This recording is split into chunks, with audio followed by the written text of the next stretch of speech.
Bonjour, and welcome to my operator guide for Twitch. This is one of a series of short videos that will help you get the most out of each operator in Rainbow Six Siege.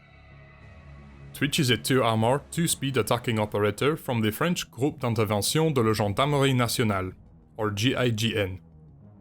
She is a formidable operator who has one of the best guns in the game available to her, and her gadget can quietly destroy defender equipment and disrupt their defensive setup. Twitch's unique gadget is the Shock Drone.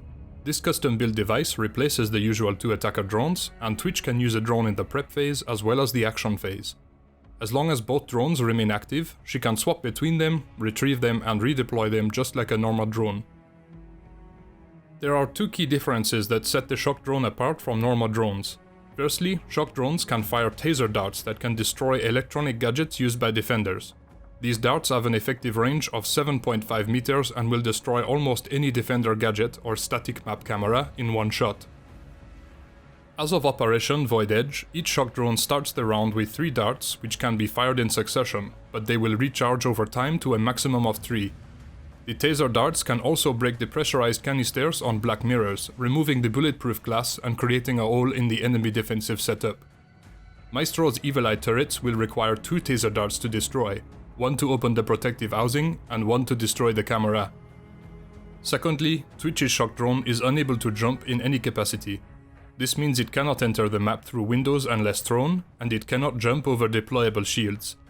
While the shock drone is quieter and has smoother movement than normal drones, the inability to jump can be very limiting, often forcing you to take a longer route to where you want to go. Twitch can use her drone to do damage to defenders, and each dart will deal 10 damage. Additionally, if a defender is injured and is in the down but not out state, a taser dart from the shock drone can actually kill them.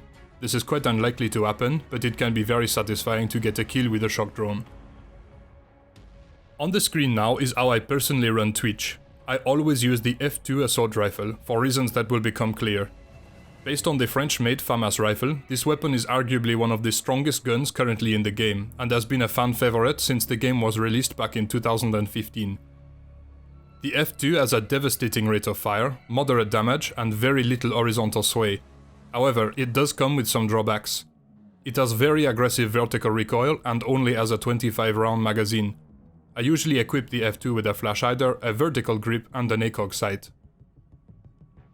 The F2 can be switched to a 3-round burst fire mode. If you prefer to use this mode, a muzzle brake may work better for you. The burst mode will help you control recoil and conserve ammo at long range, but at close range you will be outperformed by the defender's SMGs, so make sure to switch to full auto in small spaces.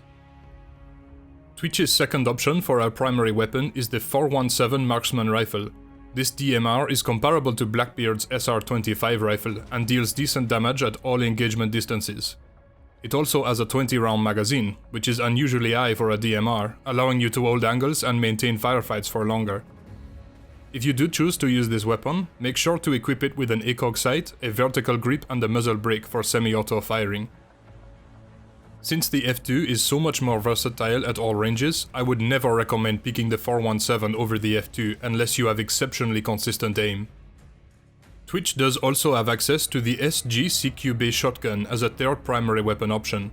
This weapon is simply not worth discussing as the F2 is superior at all ranges beyond point-blank range. Twitch has a choice of sidearms between the P9 pistol and the LFP586 revolver. I typically use the P9 because of its large magazine and high precision, especially when equipped with a muzzle brake.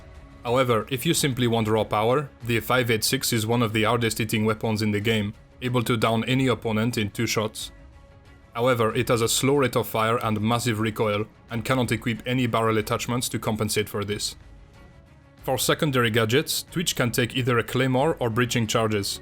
I will typically bring a claymore, as it is always useful to cover your back while using your shock drones. However, if you wish to use Twitch to destroy the floor above the objective, or you have no other soft breachers on your team, then breaching charges can always be useful. Twitch is primarily a fragger, as her loadout is ideal for getting kills and pushing the objective. However, since she is the only attacker who can operate her shock drones, you should try and use them as much as you can in a round. With this in mind, it is important to keep your shock drone safe during the prep phase, as it is no use to you if it is destroyed early on. The shock drone is more effective if it is able to catch defenders by surprise during the round when your teammates are starting to push and their attention is elsewhere. If you want to keep your drone alive in the prep phase, simply leave it at your spawn location and pick it up when you start the action phase.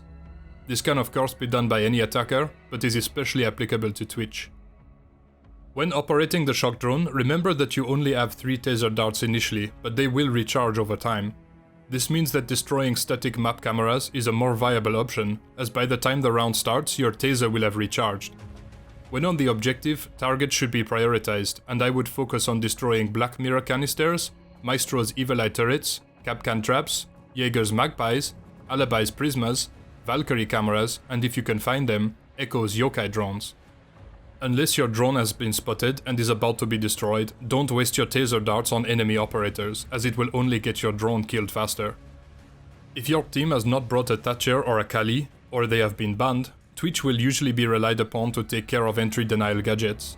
This means you will need to be extremely careful when moving your drone around the objective, as you will need to locate and destroy Bandit's batteries, Kaid's electroclaws, or most difficult of all, mute signal disruptors without your drone being spotted and destroyed. Remember that since shock drones cannot jump, you will need to manually retrieve and throw them through windows on the ground floor. If you do this, make sure to take cover immediately after throwing the drone, as you will be standing within line of sight of the window. Twitch's gadget does not synergize with many attackers, but she can be a very useful counterpart to Thatcher, as while effective, his EMP grenades will often miss gadgets that are deployed deep inside the objective. Thatcher is also unable to completely destroy cameras, and only disable them, so Twitch can be used to eliminate any cameras on or near the objective.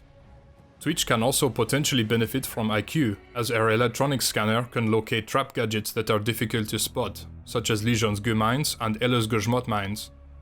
Twitch can then deploy her drone to destroy the traps before they are triggered by your teammates.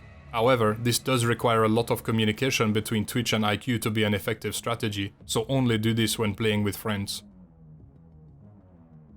Twitch's main counter is mute, as his signal disruptors will jam the shock drone's signal, rendering it useless, just like any other drone. Mute is a popular defender, and Twitch players should be careful when approaching an area marked by the distortion on their drone feed. That said, if Twitch's shock drone has line of sight to a signal disruptor, it can destroy it with its taser. Another operator that Twitch should be wary of is Mozzie, as his pests can hack into her shock drone and allow Mozzie to access their full functionality, including the taser, which can be used against the attacking team. If you know Mozzie is on the field, use Twitch's shock drone sparingly, and don't rush through doorways or drone holes while using them in case you get caught out by a pest. You should also watch out for reinforced walls, deployable shields and barbed wire that have been electrified by bandits or Kaid, as the shock drone will be destroyed if it comes into contact with any electrified objects. Vigil's gadget can of course allow him to become invisible to Twitch's shock drone. However, Twitch can temporarily disable Vigil's ERC-7 by zapping it with a taser dart. This is a small counter, but worth knowing about if you ever find a roaming Vigil. Finally, Goyo's Vulcan shields can be very problematic for Twitch. Since he effectively has 3 deployable shields, Goyo can completely block off several doorways leading to the objective, preventing the shock drone from entering. Naturally, the same applies to any operator who can take a deployable shield as their secondary gadget. Twitch is an excellent operator with extremely strong weapons and a gadget that can be put to good use when attacking any objective site on any map. That concludes my operator guide, and I hope you have picked up some tips on how to use Twitch more effectively. If you would like to see more videos like this one, consider leaving a like and subscribing to my channel. Your support is always appreciated. Thank you very much for watching and have a great day.